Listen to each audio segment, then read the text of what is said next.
Salut les aviateurs, aujourd'hui je suis avec Pierre et nous partons pour un vol en campagne sur la côte landaise. On décolle de Biscarrosse pour tenter de profiter des conditions de confluence annoncées pour cette belle journée d'été. C'est aussi l'occasion de partager quelques notions élémentaires à connaître sur la brise de mer et comment circuiter en utilisant la confluence côtière. Allez, c'est parti!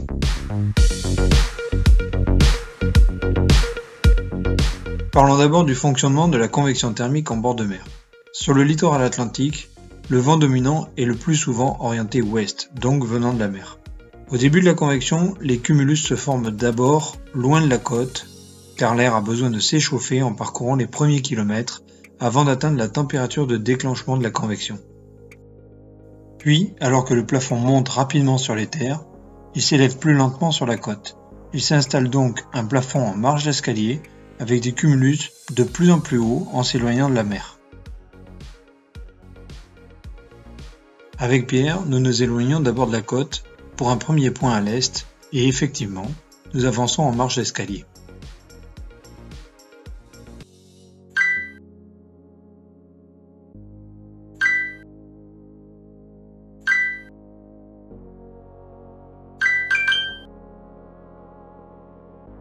C'est ce qui fait que le départ en campagne depuis un terrain côtier est plus technique.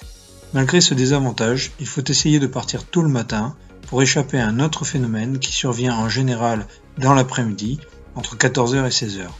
C'est ce que l'on appelle la brise de mer. Donc voyons comment se forme cette brise et quels sont ses effets. Au cours de l'échauffement diurne, les cumulus de seconde ligne grossissent et aspirent plus fortement l'air marin plus froid. Ce faisant, ils augmentent la force du vent marin et cisaillent les plus petits thermiques côtiers qui disparaissent rapidement. Puis, les gros thermiques, encore plus loin dans les terres, grossissent encore et se mettent à aspirer fortement l'air marin, cisaillant ainsi les cumulus intermédiaires se trouvant alors en première ligne. Et ainsi de suite. Par ce processus, la dernière ligne de thermique recule d'heure en heure, si bien que par très chaude journée, la zone inerte couverte par la brise de mer parvient à pénétrer de 40 km dans les terres. Par forte brise de mer, si les pilotes ne rentrent pas suffisamment tôt, soit entre 16h et 17h, ils n'ont plus les paramètres d'arrivée pour rentrer. C'est-à-dire que le dernier thermique est trop loin pour réussir le vol plané final jusqu'au terrain de départ. Pour le calcul d'arrivée, la difficulté est majorée par l'effet du vent de face pouvant aller jusqu'à 40 km/h. Mais l'avantage est qu'il n'y a plus ni ascendance ni descendance. Donc, le calcul ne dépend pas du hasard des thermiques sur le parcours et la finesse théorique peut être approchée. La fenêtre de vol est serrée. On décolle plus tôt sous un plafond plus bas. Il faut prévoir de rentrer assez tôt pour ne pas terminer dans un champ à 5 ou 10 km du terrain. Cette stratégie est essentielle pour les clubs situés dans les 10 km de la côte. Allez, revenons à bord de notre Janus où Pierre constate que l'option à l'est n'est pas très payante. 12 km et demi en une demi-heure, ce qui fait 24 km à l'heure, ou 25. Voilà, t'as ton chiffre. Je fais des allers-mobilettes. Bah, je pense, ouais. Oui. Parce que là, il n'y a plus de nuages, il n'y a plus de pompe, et on est sur place en train de tomber. Et la décision que nous prenons, c'est de converger vers la côte pour tirer parti du front de confluence qui semble se mettre en place sur le sud des Landes.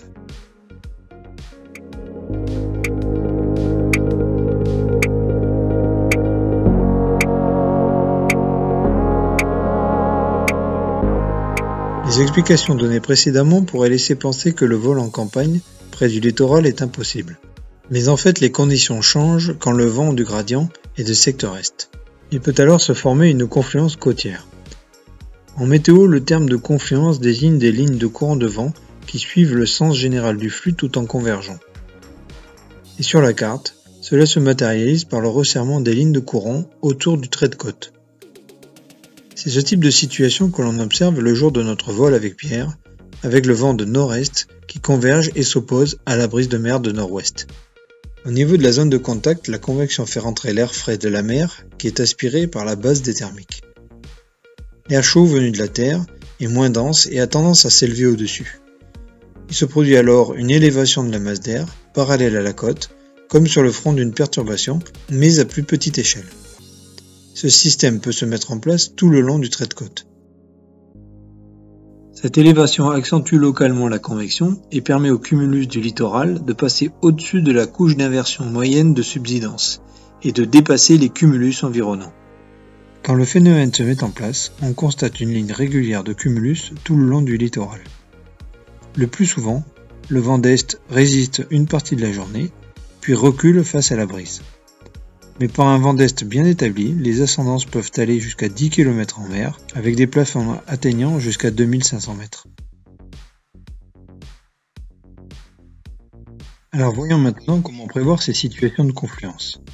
On peut anticiper ces phénomènes quand la prévie montre un vent d'est qui rencontre un vent marin à dominante ouest. Les modèles modernes à mailles fines permettent de suivre ces situations heure par heure. On trouve aussi des prévisions de confluence sur certains sites comme SkySight. Selon la configuration et la force des vents, la confluence peut apparaître sur la côte, un peu à l'intérieur des terres, ou même quelques kilomètres en mer. Et elle peut avancer ou reculer au cours de la journée.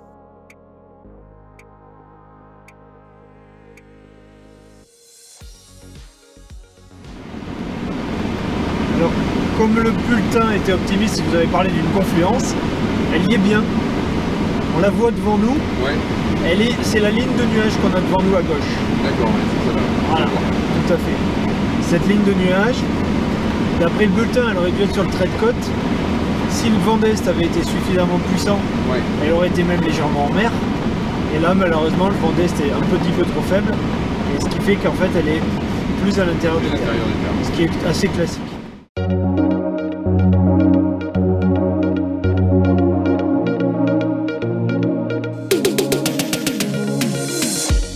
Les situations de confluence invitent à des vols exceptionnels, parallèlement au littoral, dont une partie peut même se dérouler au-dessus de la mer, avec de longs cheminements en ligne droite.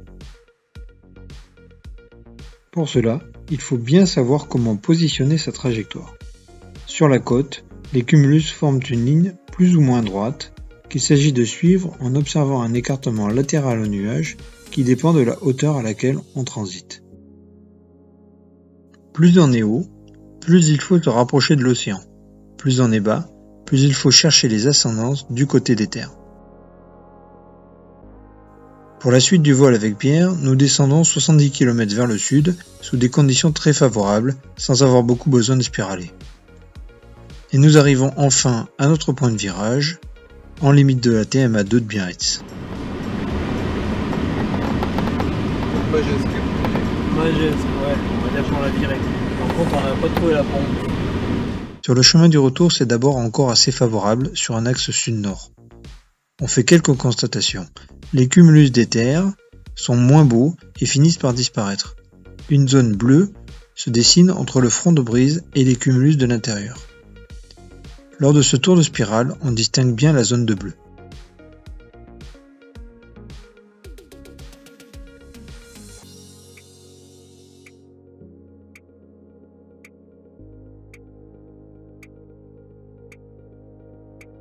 Lors de la remontée vers le nord, nous découvrons à nos dépens qu'en restant trop du côté de l'océan, nous nous retrouvons dans l'air marin inerte.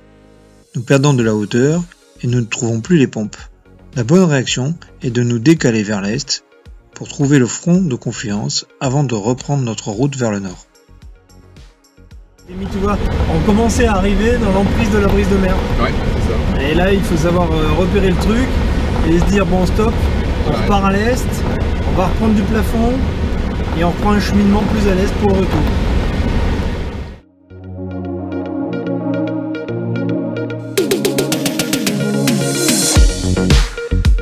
Sur la côte, on voit la brume qui est plus basse là à gauche. Tout à fait. Donc ça veut dire que la brise de mer fait baisser le plafond là à l'intérieur, enfin, côté mer, au-dessus du lac. On a intérêt à rester sur notre ligne de nuages qu'on voit là. Il est évident que la ligne de nuages, elle suit pas la côte. Elle suit pas exactement la côte parce qu'elle est influencée par le dessin des lacs. Ouais. Donc plus au sud, il n'y a pas que des tout petits lacs donc ils comptent pas. Plus au nord, les lacs sont plus grands. Ouais. Donc ça fait comme si la côte était plus à l'intérieur des terres. Ouais. Ce qui fait que la ligne de front de brise est plus à l'intérieur des terres.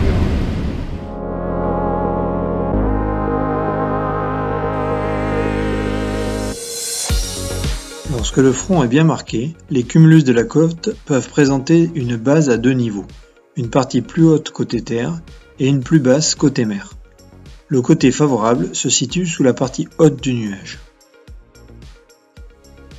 Lors de notre vol avec Pierre, nous rencontrons le cas de figure le plus courant, à savoir des cumulus présentant des barbules en dessous de leur base.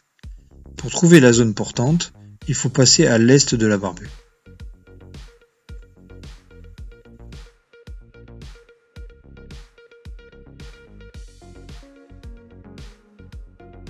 En assurant le local d'un aérodrome intermédiaire, on a réussi à rentrer. Ouais.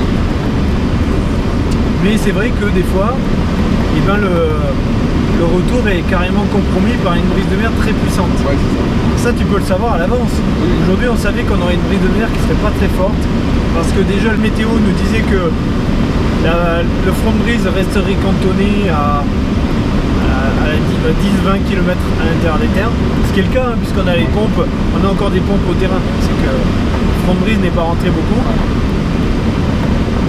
Quand tu as un vent d'est en général. Et voilà, tout à fait, le vent d'est faisait opposition à la pénétration de la brise de mer aujourd'hui, ce qui fait que jusqu'à tard ce soir on pouvait voler, donc ça valait le coup de programmer un vol qui s'étende dans la durée le soir. Ce qui n'est pas du tout le cas en vol côtier quand tu es en régime d'ouest, parce que là tu es sûr que tu te prends le vent d'ouest plus la brise de mer qui se cumule, et du coup tu as une arrivée à déclencher des fois à 40 km de la côte quoi, et du terrain de Biscarrosse.